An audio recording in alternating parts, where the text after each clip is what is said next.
Hey, how's it going, everybody?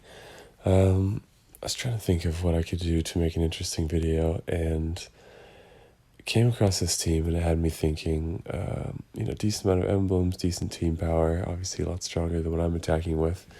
And then I looked at, okay, Vivica on the wing. Pretty much anyone is going to tell you, don't put a slow hero on the wing. Obviously, the two exceptions are Albie and Mother North. I don't think they have to be on the wing. The reason why they're often there is because if they are firing, you want them to go off first so that anyone that's dead has a chance to come back.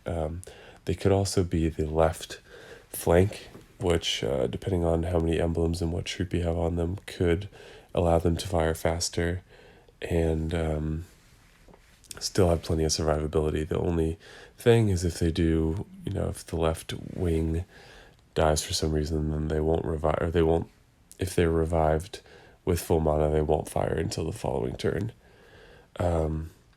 Anyways, so let's test it out. I figured I was going to do this just for myself to go, okay, well, what happens if she is on the wing? Is she going to actually get a chance to fire? Will this match based on their attack strength and my attack strength, which is pretty typical, I'd say.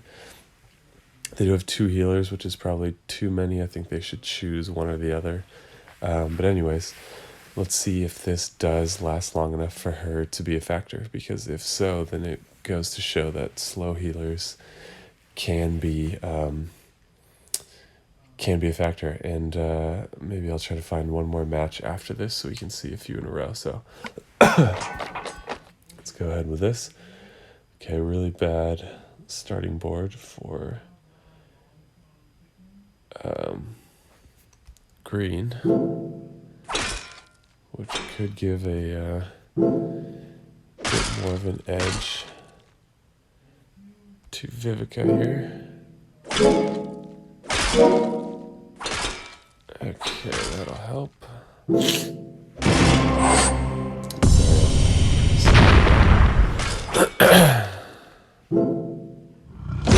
So actually, I probably should have gone with the person I wasn't thinking about Grizzly. So if we're looking at Vivica, she's not been hit by a lot of tiles, and that's pretty typical. In this situation, I think I would use previous heroes, special treatment for this test case. Let's see if we can get a green in here. Nope. So this is a much more delayed match than I'm used to. This team. Why is Kingston not affected? Oh, because Grizzled fired and I wasn't paying attention. Okay, so this has been not ideal in many ways. See if that matters. So they've already lost one hero. Like I said, the pacing of this is slow and it should have been but they've lost the one, and she is still not quite charged up.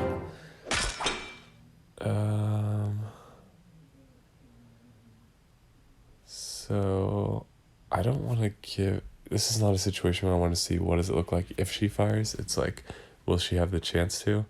So what I would do in this situation... Oh, and she's resisting because I'm dumb. And forgot that Grizzle was next. So she's finally going to fire, and the people she's healing already had full health. So...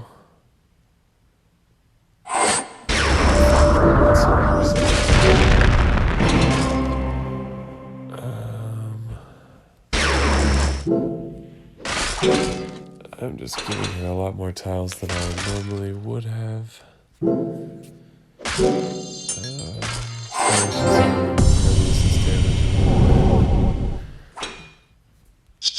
Okay. So we'll break this down a little bit in a second.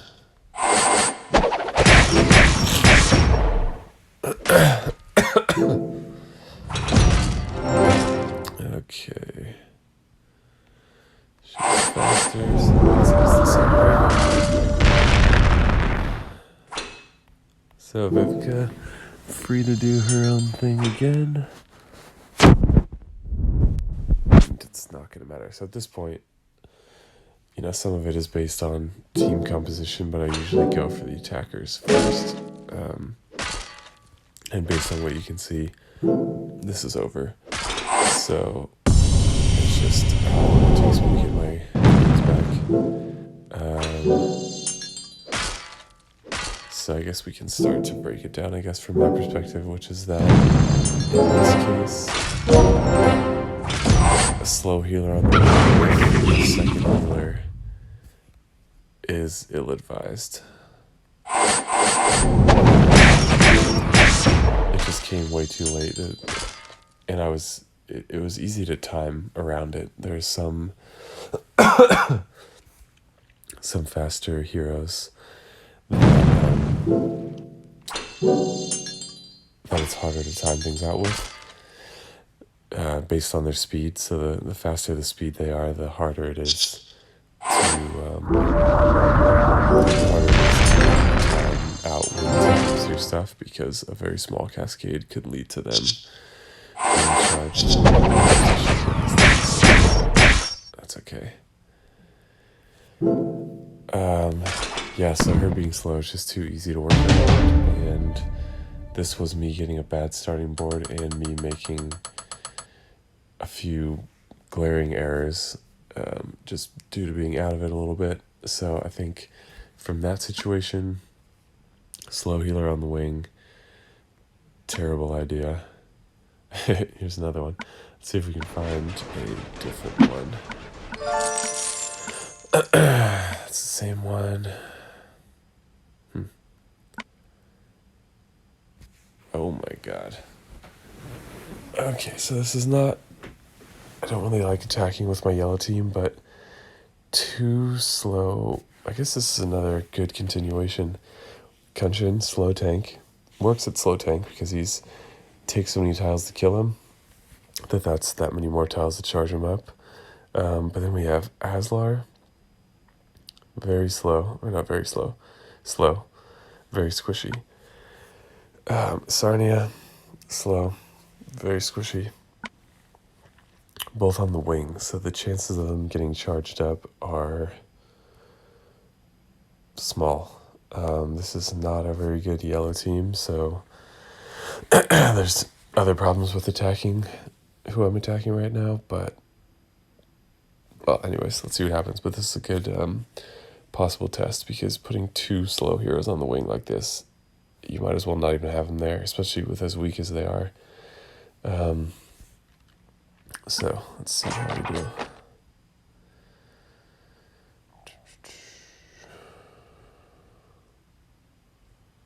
So here's one match. I don't think this is one. So that doesn't change our testing here. I just want to see if I can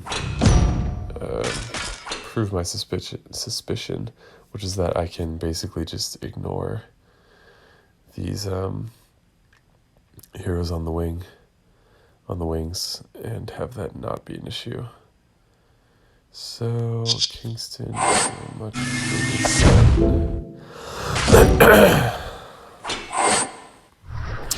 Just not getting the yellows.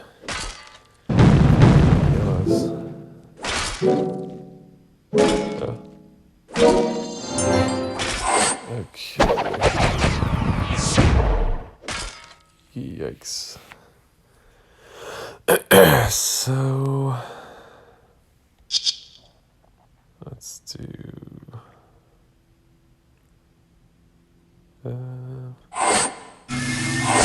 leave the wings for last. Let's see how that pans out here.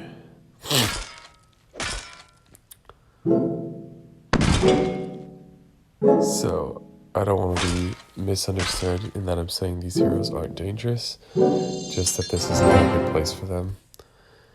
Okay, so I think Aslar is a bigger threat because of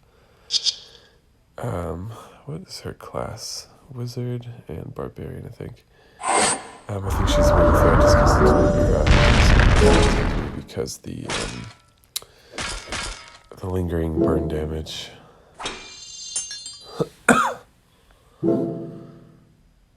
Right, thank you for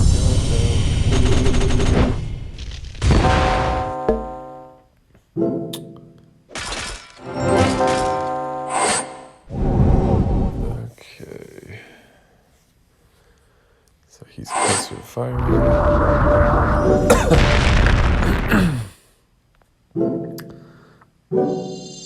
So in this case, I was far less powerful than they were, and as expected, they didn't get the chance to do anything until very late in the game, and by that point it didn't really matter what happened.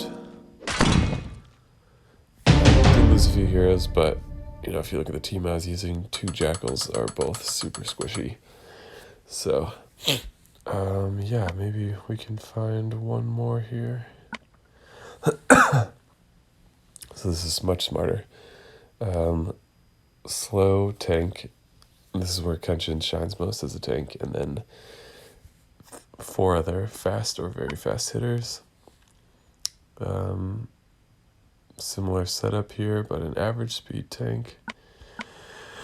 This is the situation that I was saying is the most common slow healer on the wing, and if you think that they're firing much later in the match, like the match that we saw with Viveka, if she had been Mother North, I would have been much more concerned about that, because not, you know, in the Viveka case, she was just topping off already full health, but in this case, she'd be reviving whichever heroes I took out first as the biggest threats. So even though she's slow, that's okay, because you want her to fire later on.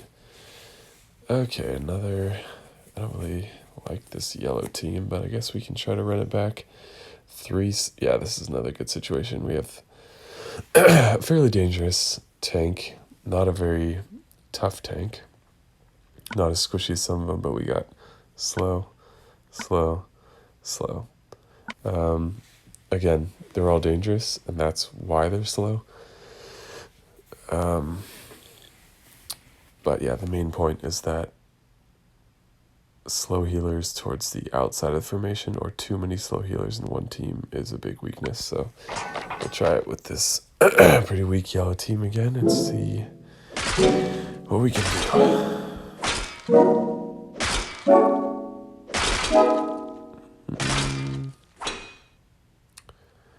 Okay, good. I was hoping she would be charged.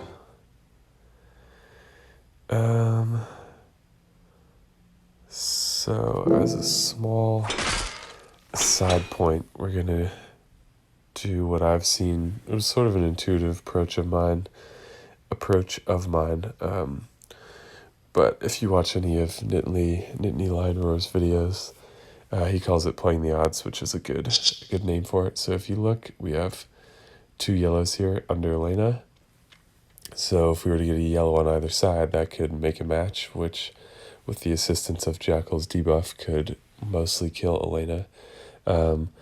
So we can't do anything on the right side, but on the left side, I can either make the match from up here for the reds, that can allow things to fall through, or I can make the match up here, which will be for the purples and for the reds. And so that's exactly what I'm going to do, and what we're hoping is that a yellow will fall in to make that match. And it didn't make the match immediately, but it's going to be good enough. So I feel like in this situation it's smarter to freeze the right side because of Elena is going to charge a lot faster. It's true that the left side is more dangerous, probably.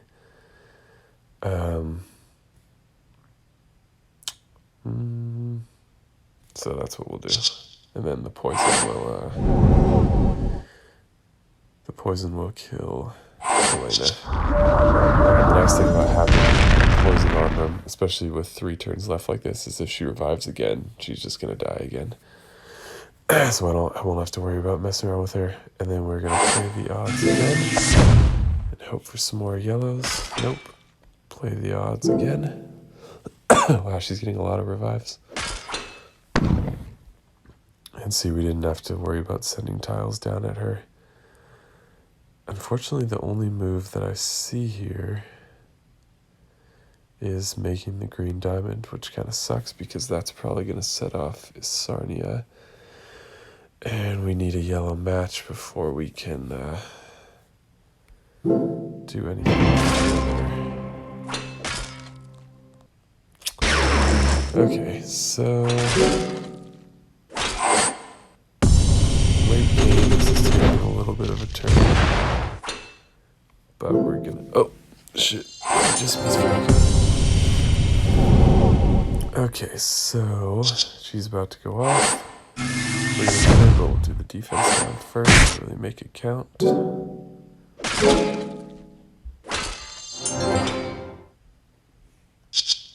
we want to work on Sarnia next. Give ourselves one more yellow match here. Charge up Jackal one more time. And let's play the odds again. There we go. Didn't get it immediately, but this will be full move. Excuse me.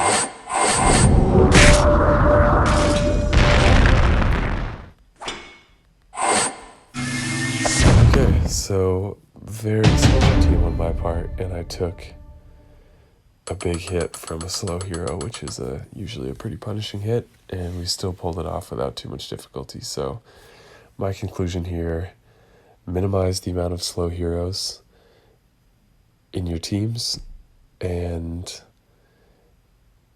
only under the rarest circumstances should you put them on the wing, because they're just not going to perform well there. They should either be in the tank position if they have stable enough stats. I feel like where Elena is supposed to be is as a flank, and she's still, I don't know, I would never use her personally. I guess if that's all you have, she can be problematic, but I don't think she's a very good hero. So, again, it's frustrating how many of these heroes, especially Season 1 heroes, are slow.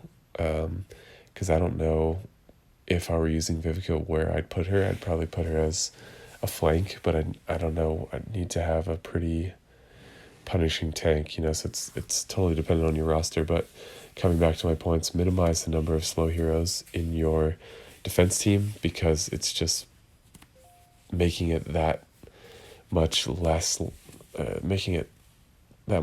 likely that they're going to be a factor or that they'll even come into play at all. And then don't put them on the wing unless, again, in the rarest of circumstances, which is pretty much only Albie and Mother North. As you saw in some of these matches, they can still fire there, but usually enough has happened, and it's been such a predictable thing that the attacker has been able to plan around it. So, yeah, if you have any other suggestions, leave them in the comments. I think that could help other people watching the videos. So let me know what your thoughts are on this, if you agree, if you disagree, or if you think there's any exceptions. All those things would be helpful to have below, and then could help other people that come to these videos. So don't be shy to leave your thoughts down there. If you enjoyed the video, leave a like. If you want to see more, subscribe. And I will see you guys in the next video.